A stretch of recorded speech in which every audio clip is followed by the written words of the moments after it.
서울 전체에 있는 기찻길을 전부 다 지하로 집어넣는다. 어마어마한 장기 대형 프로젝트가 될 겁니다. 그럼 이 재원은 어떻게 마련하고 시점은 또 왜 지금인 건지 황정 기자와 자세히 알아보겠습니다. 어서 오십시오. 네. 드는 돈이 어마어마하겠습니다. 네, 총 사업비만 25조 6천억 원입니다. 네, 어마어마합니다. 그러면 또 세금 쓰는 거냐는 시민들 걱정이 많지 않겠습니까?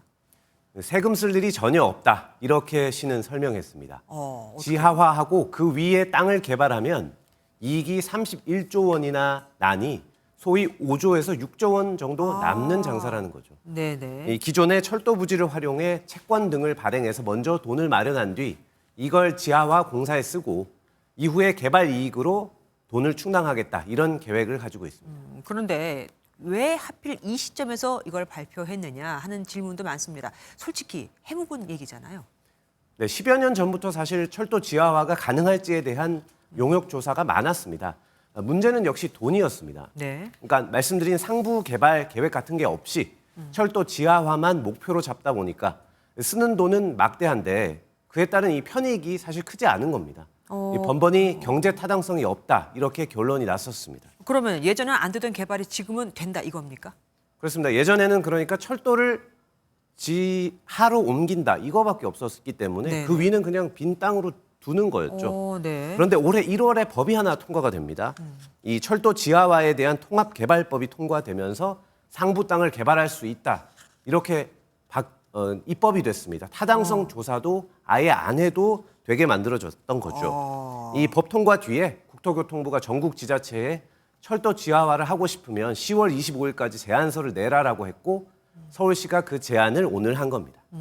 그러면 뭐 제한한다고 다 하는 건 아니잖아요. 국토부가 결정을 할 텐데 어디를 지화하고 어디를 안 할 텐데 그러면 어디가 가능성이 커 보입니까? 네, 우선 순위로 치자면 서울시는 경부선 일대가 먼저 선정될 것으로 예상을 하고 있습니다. 그래픽을 보시면 네. 여기 서울역, 용산역, 영등포역으로 이어진 이 지역인데요. 네. 뭐 아시다시피 아주 도심 아니겠습니까? 네네. 그래서 개발 이익이 다른 데보다 막대하기 때문입니다. 그리고 지금 보시는 이 청량리역을 지나는 경원선 일대는 이 사업을 해도 적자가 날 것으로 서울시는 예상을 하고 있습니다. 어쨌든 이게 시도되면 부동산 시장은 당연히 들썩이겠습니다. 오는 12월에 이 국토부가 제안받은 곳 중에서 어떤 곳을 지화할지 1차로 발표를 하는데요. 네.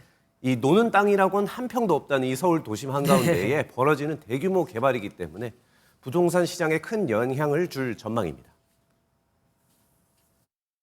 녹지, 상업시설 이런 부분들의 입체 복합 개발이 가능해지는 부분들이 생활인구를 증가시키고 토지 가격을 효율화하는 데 영향을 줄 수 있을 것으로 판단됩니다. 일단 지하화를 먼저 하고요. 그 이후에 상부 부지 개발까지 다 하면 2050년은 돼야 한다고 서울시가 밝혔는데요. 서울의 모습이 조금씩 바뀌는 초장기 프로젝트가 될 전망입니다. 어쨌든 완료가 되려면 최소 26년은 더 기다려야 되는 거네요. 지금까지 황재형 기자와 함께했습니다. 고맙습니다.